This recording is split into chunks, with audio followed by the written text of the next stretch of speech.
Hey guys, welcome to another video here on my channel. Today we are doing all things TMI. Also guys, this is my TMI warning. Please know that I am warning you. There's gonna be details of all kinds of stuff. The woman's body, pregnancy, gross things that happen and occur during pregnancy. So please, if you don't wanna watch this video, watch something else. Go turn off this video. But if you are pregnant, if you want to be pregnant, if you were a mom already and you've been through this before, then stick with me because I feel like we can all relate on one thing, and it's kind of fun to create a little community that's like, hey, we're not afraid to talk about the gross stuff or the not so glamorous stuff that is pregnancy, because we're moms. We care and love our children so much that we don't mind doing it all over again to have multiple kids. So this is the warning. But if you are new, my name is Emily. Hello, welcome. And I hope you enjoy this video. It's gonna be all about pregnancy and all the things I feel like people don't talk about enough. All of these things were a shock and a surprise to me when I was pregnant. Daisy is napping right there.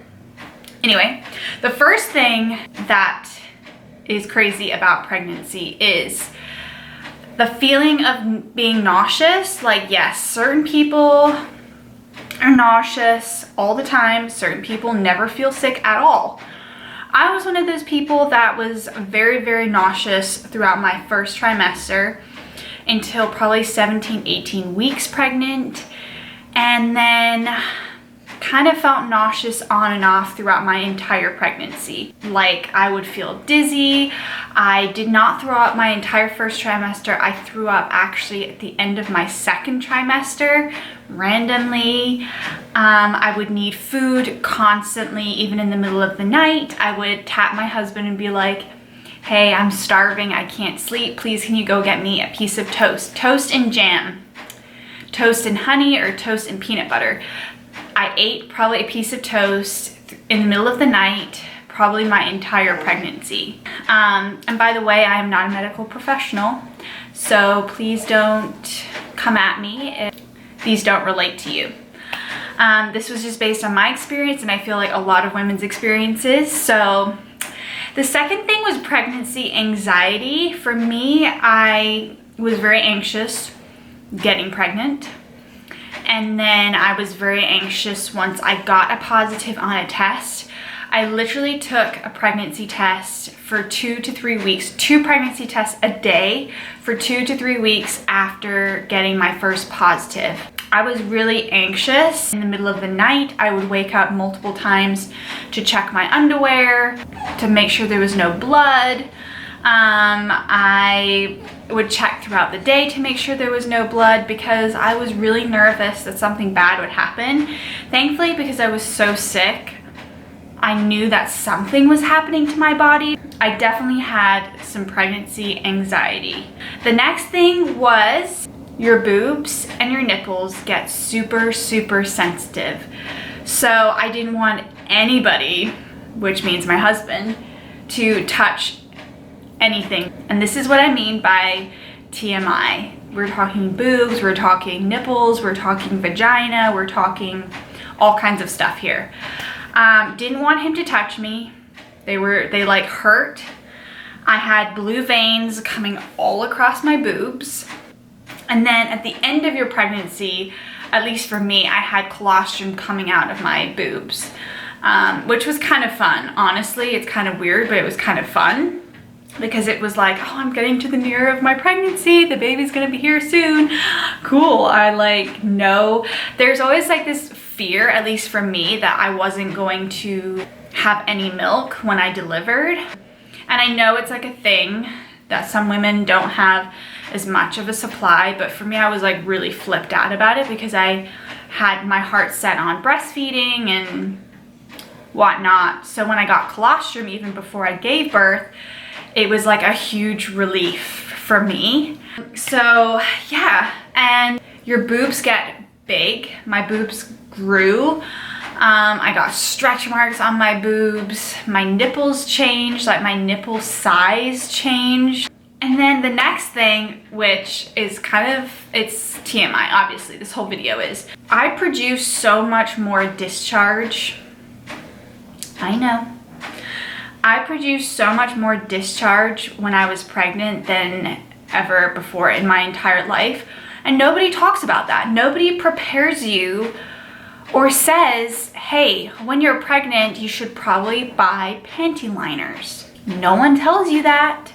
So I remember one time I was wearing these like green leggings that were really stretchy, and they were the type of fabric that like you can see if you sweat in them, or you can see if you sit in something.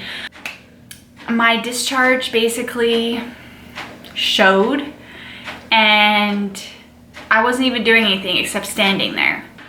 I had this like wet patch on my leggings, through my underwear, and I was just like, oh my gosh, this is so weird. So I constantly, throughout my entire pregnancy, wore panty liners to avoid embarrassment, to avoid ruining my clothes, ruining my underwear. It's a thing, guys. At least for me it was, and comment down below if you've experienced the same thing. The next thing is my hair on my legs and down there stopped growing.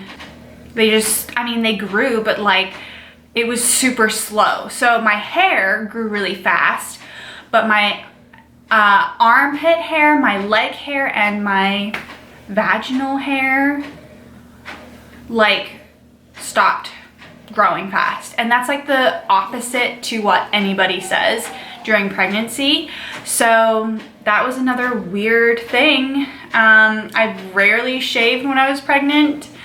Granted, I was pregnant during winter, but now postpartum my hair grows so much faster, which I'll probably be doing a TMI like postpartum video about what people don't say about being postpartum, because I feel like there's so many things that even I did not know, and I want you guys to know. Then the other thing was, no matter how much I slept throughout the day, I mean, I didn't really sleep at night, but no matter whether I took naps during the day or I slept a little bit of night, I could nap anywhere at any time of the day, all day, whenever, because I was like constantly tired, This is not just in my first trimester.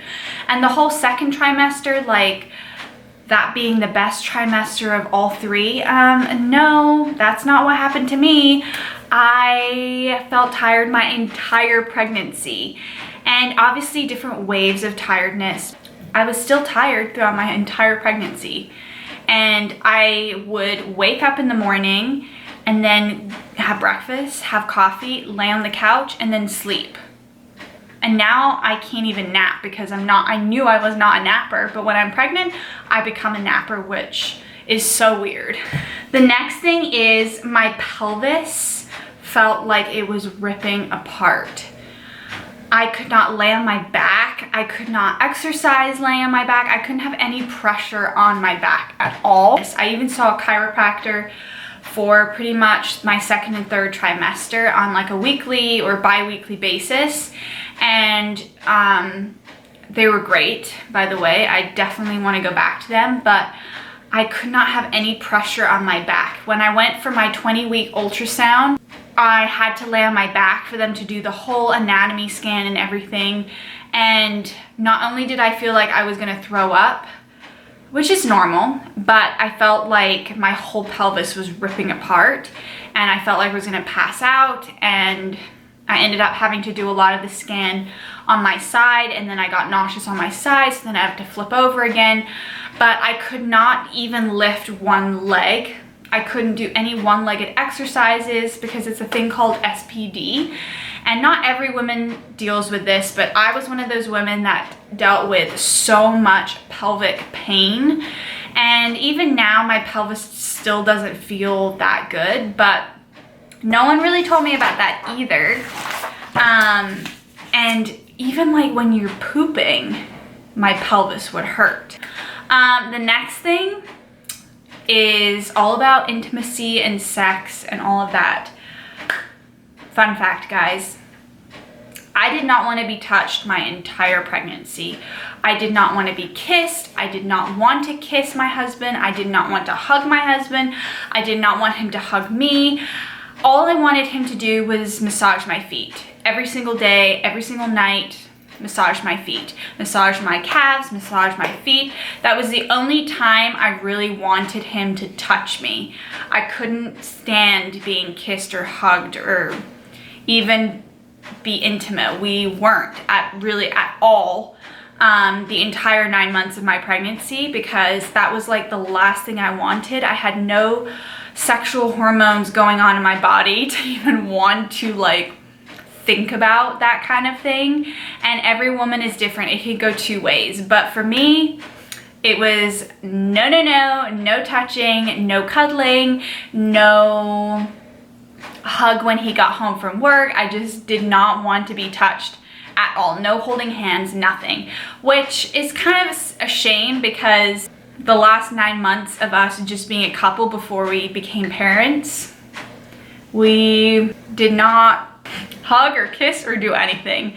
And now we're parents, and now we barely have any sleep. So yeah. The next thing is burping, farting by accident, unintentionally happens.